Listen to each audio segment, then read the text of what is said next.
ಆಕಾಶವಾಣಿ ವಾರ್ತೆಗಳು ಓದುತ್ತಿರುವವರು ಎಚ್ ಚೇತನ ರಾಜೇಂದ್ರ. ಮುಖ್ಯಾಂಶಗಳು: ಮಧ್ಯಪ್ರದೇಶದ ಕುನು ರಾಷ್ಟ್ರೀಯ ಉದ್ಯಾನವನಕ್ಕೆ ರಾಷ್ಟ್ರಪತಿ ದ್ರೌಪದಿ ಮುರ್ಮು ಭೇಟಿ. ನವದೆಹಲಿಯಲ್ಲಿ ಇಂದಿನಿಂದ ಬ್ರಿಕ್ಸ್ ರಾಷ್ಟ್ರೀಯ ಭದ್ರತಾ ಸಲಹೆಗಾರರ ಸಭೆ. ತಮಿಳುನಾಡು ಅನಿಲ ಸೋರಿಕೆ ದುರಂತ, ಉನ್ನತ ಮಟ್ಟದ ತನಿಖೆಗೆ ಮುಖ್ಯಮಂತ್ರಿ ಸಿ. ವಿಜಯ್ ಜೋಸೆಫ್ ಆದೇಶ. ಸ್ವಿಟ್ಜರ್ಲೆಂಡ್ನಲ್ಲಿ ಇರಾನ್ ಅಮೆರಿಕ ನಿಯೋಗ ಮಟ್ಟದ ಮಾತುಕತೆ ಪ್ರಗತಿಯಲ್ಲಿ. ಫಿಫಾ ವಿಶ್ವಕಪ್ ಫುಟ್ಬಾಲ್, ಕೇಪ್ ವರ್ಡೆ ಮತ್ತು ಉರುಗ್ವೆ ತಂಡಗಳ ನಡುವಿನ ಪಂದ್ಯ ಡ್ರಾನಲ್ಲಿ ಅಂತ್ಯ. ವಾರ್ತೆಗಳ ವಿವರ. ರಾಷ್ಟ್ರಪತಿ ದ್ರೌಪದಿ ಮುರ್ಮು ಇಂದು ಮಧ್ಯಪ್ರದೇಶದ ಶಿಯೋಪುರ್ ಜಿಲ್ಲೆಯ ಕುನು ರಾಷ್ಟ್ರೀಯ ಉದ್ಯಾನವನಕ್ಕೆ ಭೇಟಿ ನೀಡಲಿದ್ದಾರೆ. ಚೇತಾ ಮಿತ್ರರು, ಚಿರತೆ ಟ್ರ್ಯಾಕರ್ಗಳು, ಸ್ಥಳೀಯ ಅರಣ್ಯ ಸಿಬ್ಬಂದಿ ಮತ್ತು ಪ್ರವಾಸಿ ಮಾರ್ಗದರ್ಶಕರಾಗಿ ಕೆಲಸ ಮಾಡುವ ಸಹರಿಯ ಬುಡಕಟ್ಟಿನ ಸದಸ್ಯರೊಂದಿಗೆ ಅವರು ಸಂವಹನ ನಡೆಸಲಿದ್ದಾರೆ. ಭೇಟಿಯ ನಂತರ ರಾಷ್ಟ್ರಪತಿಗಳು ಶಿಯೋಪುರದಿಂದ ಗ್ವಾಲಿಯರ್ಗೆ ತೆರಳಲಿದ್ದಾರೆ. ನಂತರ ಭಾರತೀಯ ವಾಯುಪಡೆಯ ವಿಶೇಷ ವಿಮಾನದಲ್ಲಿ ನವದೆಹಲಿಗೆ ಹಿಂದಿರುಗಲಿದ್ದಾರೆ. ನಿನ್ನೆ ಅವರು ಮಧ್ಯಪ್ರದೇಶದ ಜಬಲ್ಪುರ್ನಲ್ಲಿರುವ ರಾಣಿ ದುರ್ಗಾವತಿ ವಿಶ್ವವಿದ್ಯಾಲಯದ 36ನೇ ಘಟಿಕೋತ್ಸವ ಸಮಾರಂಭದಲ್ಲಿ ಭಾಗವಹಿಸಿ ವಿವಿಧ ವಿಭಾಗಗಳಲ್ಲಿ ಸಾಧನೆ ಮಾಡಿದ ವಿದ್ಯಾರ್ಥಿಗಳಿಗೆ ಚಿನ್ನದ ಪದಕಗಳನ್ನು ಪ್ರದಾನ ಮಾಡಿದರು. ಸಮಾರಂಭವನ್ನುದ್ದೇಶಿಸಿ ಮಾತನಾಡಿದ ಅವರು, 2047ರೊಳಗೆ ವಿಕಸಿತ ಭಾರತ ನಿರ್ಮಾಣದ ಗುರಿ ಸಾಧಿಸಬೇಕಾದರೆ ಅಭಿವೃದ್ಧಿಯ ಫಲಗಳು ಸಮಾಜದ ಪ್ರತಿಯೊಂದು ವರ್ಗ ಹಾಗೂ ಪ್ರತಿಯೊಬ್ಬ ವ್ಯಕ್ತಿಗೂ ತಲುಪಬೇಕು. ಶಿಕ್ಷಣವು ವ್ಯಕ್ತಿ ಹಾಗೂ ಸಮಾಜದ ಅಭಿವೃದ್ಧಿಗೆ ಅತ್ಯಂತ ಪರಿಣಾಮಕಾರಿ ಸಾಧನವಾಗಿದ್ದು, ಆದಿವಾಸಿ ಸಮುದಾಯಗಳ ಶಿಕ್ಷಣ ಮತ್ತು ಸಮಗ್ರ ಅಭಿವೃದ್ಧಿಗಾಗಿ ನಿರಂತರ ಪ್ರಯತ್ನಗಳು ನಡೆಯಬೇಕು ಎಂದು ಪ್ರತಿಪಾದಿಸಿದರು. ಭಾರತ ನವದೆಹಲಿಯಲ್ಲಿಂದು ಬ್ರಿಕ್ಸ್ ರಾಷ್ಟ್ರೀಯ ಭದ್ರತಾ ಸಲಹೆಗಾರರ 2 ದಿನಗಳ ಸಭೆಯನ್ನು ಆಯೋಜಿಸಲಿದೆ. ರಾಷ್ಟ್ರೀಯ ಭದ್ರತಾ ಸಲಹೆಗಾರ ಅಜಿತ್ ದೋವಲ್ ಅಧ್ಯಕ್ಷತೆ ವಹಿಸಲಿದ್ದು, ಈ ಸಭೆಯಲ್ಲಿ 11 ಸದಸ್ಯ ರಾಷ್ಟ್ರಗಳ ಭದ್ರತಾ ಮುಖ್ಯಸ್ಥರು ಭಾಗವಹಿಸಲಿದ್ದಾರೆ. ಇವುಗಳಲ್ಲಿ Bharat, Brazil, China, Egypt, Ethiopia, Indonesia, Iran, Russia, Saudi Arabia, ದಕ್ಷಿಣ ಆಫ್ರಿಕಾ ಮತ್ತು ಯುಎಇಗಳು ಸೇರಿವೆ. ಈ ಸಭೆಯು ಜಗತ್ತು ಇಂದು ಎದುರಿಸುತ್ತಿರುವ ಭದ್ರತಾ ಸವಾಲುಗಳು ವಿಷಯದ ಮೇಲೆ ಕೇಂದ್ರೀಕರಿಸಿದೆ.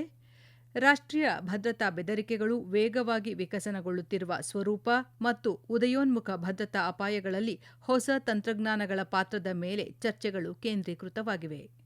2026ರಲ್ಲಿ ಭಾರತ 4ನೇ ಬಾರಿಗೆ ಬ್ರಿಕ್ಸ್ ಅಧ್ಯಕ್ಷತೆಯನ್ನು ವಹಿಸಿಕೊಂಡಿರುವುದರಿಂದ ಈ ಸಭೆ ನಡೆಯುತ್ತಿದೆ. ಭಾರತದ ಅಧ್ಯಕ್ಷತೆಯು ಸ್ಥಿತಿಸ್ಥಾಪಕತ್ವ, ನಾವೀನ್ಯತೆ, ಸಹಕಾರ ಮತ್ತು ಸುಸ್ಥಿರತೆಗಾಗಿ ನಿರ್ಮಾಣ ಎಂಬ ವಿಷಯದ ಅಡಿಯಲ್ಲಿ ಕಾರ್ಯನಿರ್ವಹಿಸುತ್ತಿದೆ. ತಮಿಳುನಾಡಿನ ತಿರುವಳ್ಳೂರು ಜಿಲ್ಲೆಯ ಪೆರಿಯಾಪಾಳಯಂನಲ್ಲಿರುವ ಸಮುದ್ರ ಆಹಾರ ರಫ್ತು ಕಂಪನಿಯಲ್ಲಿ ಸಂಭವಿಸಿದ ಅಮೋನಿಯಾ ಅನಿಲ ಸೋರಿಕೆಯಿಂದ ಕನಿಷ್ಠ 7 ಮಂದಿ ಮೃತಪಟ್ಟಿದ್ದು, 70ಕ್ಕೂ ಹೆಚ್ಚು ಕಾರ್ಮಿಕರು ಅಸ್ವಸ್ಥರಾಗಿದ್ದಾರೆ. ರಕ್ಷಣಾ ಮತ್ತು ವೈದ್ಯಕೀಯ ಕಾರ್ಯಾಚರಣೆಗಳು ಮುಂದುವರೆದಿರುವುದರಿಂದ ಸಾವಿನ ಸಂಖ್ಯೆ ಮತ್ತಷ್ಟು ಹೆಚ್ಚಾಗುವ ಸಾಧ್ಯತೆಯಿದೆ ಎಂದು ಪ್ರಾಥಮಿಕ ವರದಿಗಳು ತಿಳಿಸಿವೆ.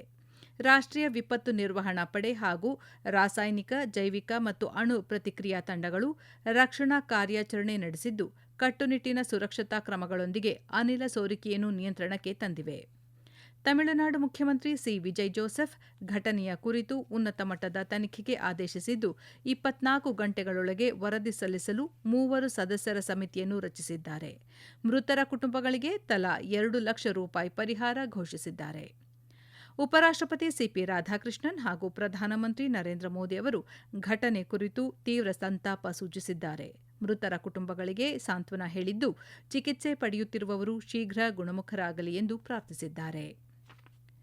ಇರಾನ್ನ ಪರಮಾಣು ಕಾರ್ಯಕ್ರಮ ಮತ್ತು ಪ್ರಾದೇಶಿಕ ಭದ್ರತಾ ಸಮಸ್ಯೆಗಳನ್ನು ಪರಿಹರಿಸಲು ಸ್ವಿಟ್ಜರ್ಲೆಂಡ್ನಲ್ಲಿ ಹಿರಿಯ ನಿಯೋಗಗಳು ಸಭೆ ಸೇರಿದ್ದು, ಇರಾನ್ನೊಂದಿಗಿನ ಮಾತುಕತೆಗಳು ಪ್ರಗತಿಯಲ್ಲಿವೆ ಎಂದು ಅಮೆರಿಕದ ಉಪಾಧ್ಯಕ್ಷ ಜೆಡಿ ವ್ಯಾನ್ಸ್ ತಿಳಿಸಿದ್ದಾರೆ.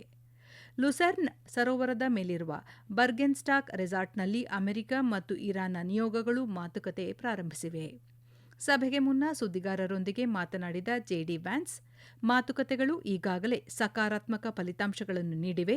ಮಾತುಕತೆ ಪ್ರಾಥಮಿಕವಾಗಿ ಇರಾನ್ನ ಪರಮಾಣು ಕಾರ್ಯಕ್ರಮದ ಮೇಲೆ ಕೇಂದ್ರೀಕೃತವಾಗಿದೆ. ಆದರೂ ಇಸ್ರೇಲ್ ಮತ್ತು ಲೆಬನಾನ್ ನಡುವಿನ ಕದನ ವಿರಾಮವನ್ನು ಕಾಯ್ದುಕೊಳ್ಳುವ ಪ್ರಯತ್ನಗಳೂ ಸೇರಿದಂತೆ ಪ್ರಾದೇಶಿಕ ಭದ್ರತಾ ಸಮಸ್ಯೆಗಳು ಸಹ ಪ್ರಮುಖವಾಗಿ ಚರ್ಚೆಯಾಗುವ ನಿರೀಕ್ಷೆಯಿದೆ ಎಂದು ಹೇಳಿದ್ದಾರೆ. ಈ ವಾರ್ತೆಗಳನ್ನು ಆಕಾಶವಾಣಿಯಿಂದ ಕೇಳುತ್ತಿದ್ದೀರಿ. ನಮ್ಮ ಎಲ್ಲಾ ರಾಷ್ಟ್ರೀಯ ವಾರ್ತೆಗಳು ಹಾಗೂ ಪ್ರದೇಶ ಸಮಾಚಾರ ಈಗ ಆಕಾಶವಾಣಿ ನ್ಯೂಸ್ ಕನ್ನಡ ಯೂಟ್ಯೂಬ್ ಚಾನೆಲ್ನಲ್ಲಿ ಲಭ್ಯ.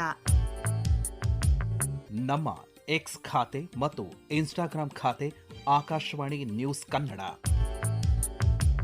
ಹೆಚ್ಚಿನ ಮಾಹಿತಿಗಾಗಿ ನಮ್ಮ ಫೇಸ್ಬುಕ್ ಖಾತೆ AIR ಕನ್ನಡ ನ್ಯೂಸ್ ಅನುಸರಿಸಿ.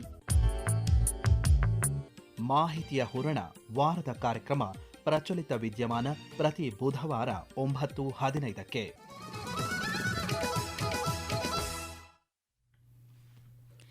ರಾಷ್ಟ್ರೀಯ ಪರೀಕ್ಷಾ ಸಂಸ್ಥೆ NTA ಇಂದಿನಿಂದ UGC NET ಜೂನ್ 2026 ಪರೀಕ್ಷೆಯನ್ನು ಪ್ರಾರಂಭಿಸಲಿದೆ.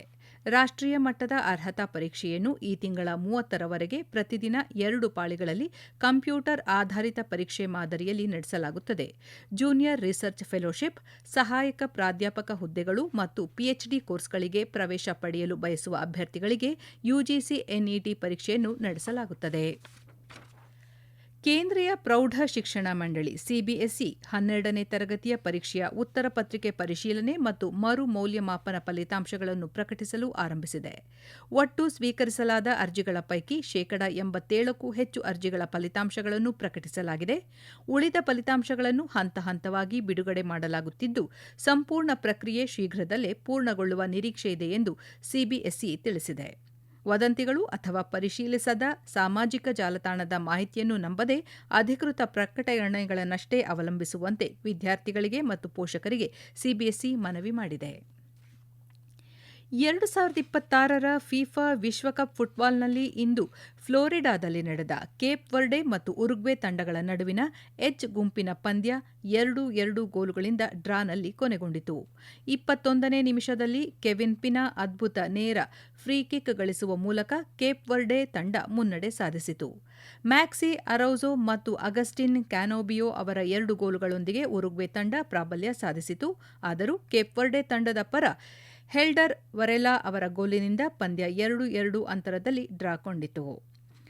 ಎಚ್ ಗುಂಪಿನ ಪಂದ್ಯಗಳ ಅಂತಿಮ ಸುತ್ತಿಗೆ ಪ್ರವೇಶಿಸಲು 2 ತಂಡಗಳು ತಲಾ 2 ಅಂಕಗಳು ಪಡೆದವು. ಇದಕ್ಕೂ ಮೊದಲು ನಿನ್ನೆ ರಾತ್ರಿ ಕ್ಯಾಲಿಫೋರ್ನಿಯಾದಲ್ಲಿ ನಡೆದ ಇರಾನ್ ಮತ್ತು ಬೆಲ್ಜಿಯಂ ನಡುವಿನ ಜಿ ಗುಂಪಿನ ಪಂದ್ಯ ಗೋಲು ರಹಿತ ಡ್ರಾನಲ್ಲಿ ಅಂತ್ಯಗೊಂಡಿತು. ಅಟ್ಲಾಂಟಾದಲ್ಲಿ ನಡೆದ ಎಚ್ ಗುಂಪಿನ ಮತ್ತೊಂದು ಪಂದ್ಯದಲ್ಲಿ ಸೌದಿ ಅರೇಬಿಯಾ ವಿರುದ್ಧ 4-0 ಅಂತರದ ಭರ್ಜರಿ ಜಯ ಸಾಧಿಸುವ ಮೂಲಕ ಸ್ಪೇನ್ ಮುಂದಿನ ಸುತ್ತಿಗೆ ಅರ್ಹತೆ ಪಡೆದುಕೊಂಡಿದೆ. ನ್ಯೂಜಿಲೆಂಡ್ ಮತ್ತು ಈಜಿಪ್ಟ್ ತಂಡಗಳ ನಡುವೆ ಇಂದು ನಡೆಯುತ್ತಿರುವ ಜಿ ಗುಂಪಿನ ಪಂದ್ಯ ಪ್ರಗತಿಯಲ್ಲಿದೆ. ಅರ್ಜೆಂಟೀನಾ ಮತ್ತು ಆಸ್ಟ್ರಿಯಾ ನಡುವಿನ ಜೆ ಗುಂಪಿನ ಪಂದ್ಯ ಭಾರತೀಯ ಕಾಲಮಾನ ರಾತ್ರಿ 10:30ಕ್ಕೆ ಆರಂಭವಾಗಲಿದೆ. ಮ್ಯಾಂಚೆಸ್ಟರ್ನಲ್ಲಿ ನಿನ್ನೆ ರಾತ್ರಿ ನಡೆದ ICC ಮಹಿಳೆಯರ T20 ವಿಶ್ವಕಪ್ ಕ್ರಿಕೆಟ್ ಪಂದ್ಯಾವಳಿಯ ಎ ಗುಂಪಿನ ಪಂದ್ಯದಲ್ಲಿ ಮಾರಿಜಾನ್ ಕಾಪ್ ಅವರ ಅಜೇಯ 81 ರನ್ಗಳ ನೆರವಿನಿಂದ ದಕ್ಷಿಣ ಆಫ್ರಿಕಾ ತಂಡ ಭಾರತವನ್ನು 6 ವಿಕೆಟ್ಗಳಿಂದ ಸೋಲಿಸಿತು. ಭಾರತ ನೀಡಿದ್ದ 159 ರನ್ಗಳ ಗುರಿ ಬೆನ್ನಟ್ಟಿದ್ದ ದಕ್ಷಿಣ ಆಫ್ರಿಕಾ ತಂಡ 19.1 ಓವರ್ಗಳಲ್ಲಿ 4 ವಿಕೆಟ್ ನಷ್ಟಕ್ಕೆ 161 ರನ್ ಗಳಿಸಿ ಜಯ ಸಾಧಿಸಿತು. ಇದಕ್ಕೂ ಮೊದಲು ಟಾಸ್ ಗೆದ್ದು ಮೊದಲು ಬ್ಯಾಟಿಂಗ್ ಮಾಡಿದ ಭಾರತ ತಂಡ ನಿಗದಿತ 20 ಓವರ್ಗಳಲ್ಲಿ 7 ವಿಕೆಟ್ ನಷ್ಟಕ್ಕೆ 158 ರನ್ ಗಳಿಸಿತು. ಶಫಾಲಿ ಶರ್ಮಾ 31 ರನ್ ಗಳಿಸಿದರು. ಚೀನಾದ ಶಾಕ್ಸಿಂಗ್ ನಗರದಲ್ಲಿ ನಡೆದ ಏಷ್ಯನ್ ರಿಲೇಸ್ ಅಥ್ಲೆಟಿಕ್ಸ್ ಚಾಂಪಿಯನ್ಶಿಪ್ನಲ್ಲಿ ಮಹಿಳೆಯರ 4x100 ಮೀಟರ್ ರಿಲೇ ಸ್ಪರ್ಧೆಯಲ್ಲಿ ಭಾರತ ಚಿನ್ನದ ಪದಕ ಗೆದ್ದಿದೆ. ಶ್ರಾಬನಿ ನಂದ, SS ಸ್ನೇಹ, ಸುದೇಶ್ನಾ ಶಿವಶಂಕರ್ ಹಾಗೂ ತಮನ್ನಾ ಒಳಗೊಂಡ ಭಾರತೀಯ ತಂಡ 43.85 ಸೆಕೆಂಡುಗಳಲ್ಲಿ ಗುರಿ ತಲುಪುವ ಮೂಲಕ ಅತ್ಯುತ್ತಮ ಸಾಧನೆ ದಾಖಲಿಸಿತು. ಝೆಕಿಯಾ ದೇಶದಲ್ಲಿ ನಡೆದ 56ನೇ ಉಸ್ಟಿನಾಡ್ ಲಾಬೆಮ್ ಆಹ್ವಾನಿತ ಬಾಕ್ಸಿಂಗ್ ಪಂದ್ಯಾವಳಿಯಲ್ಲಿ ಭಾರತದ ಬಾಕ್ಸರ್ಗಳು 8 ಚಿನ್ನ ಸೇರಿದಂತೆ ಒಟ್ಟು 12 ಪದಕಗಳನ್ನು ಗೆದ್ದು ಗಮನಾರ್ಹ ಸಾಧನೆ ಮಾಡಿದ್ದಾರೆ. ಕೊನೆಯಲ್ಲಿ ಮತ್ತೊಮ್ಮೆ ಮುಖ್ಯಾಂಶಗಳು. ಮಧ್ಯಪ್ರದೇಶದ ಕುನೋ ರಾಷ್ಟ್ರೀಯ ಉದ್ಯಾನವನಕ್ಕೆ ರಾಷ್ಟ್ರಪತಿ ದ್ರೌಪದಿ ಮುರ್ಮು ಭೇಟಿ. ನವದೆಹಲಿಯಲ್ಲಿ ಇಂದಿನಿಂದ ಬ್ರಿಕ್ಸ್ ರಾಷ್ಟ್ರೀಯ ಭದ್ರತಾ ಸಲಹೆಗಾರರ ಸಭೆ. ತಮಿಳುನಾಡು ಅನಿಲ ಸೋರಿಕೆ ದುರಂತ, ಉನ್ನತ ಮಟ್ಟದ ತನಿಖೆಗೆ ಮುಖ್ಯಮಂತ್ರಿ ಸಿ ವಿಜಯ್ ಜೋಸೆಫ್ ಆದೇಶ. ಸ್ವಿಟ್ಜರ್ಲೆಂಡ್ನಲ್ಲಿ ಇರಾನ್ ಅಮೆರಿಕ ನಿಯೋಗ ಮಟ್ಟದ ಮಾತುಕತೆ ಪ್ರಗತಿಯಲ್ಲಿ. ಫಿಫಾ ವಿಶ್ವಕಪ್ ಫುಟ್ಬಾಲ್, ಕೇಪ್ ವರ್ಡೆ ಮತ್ತು ಉರುಗ್ವೆ ತಂಡಗಳ ನಡುವಿನ ಪಂದ್ಯ ಡ್ರಾನಲ್ಲಿ ಅಂತ್ಯ. ಇಲ್ಲಿಗೆ ವಾರ್ತಾ ಪ್ರಸಾರ ಮುಕ್ತಾಯವಾಯಿತು. ನಮ್ಮ ಮುಂದಿನ ವಾರ್ತಾ ಪ್ರಸಾರ 12ಕ್ಕೆ.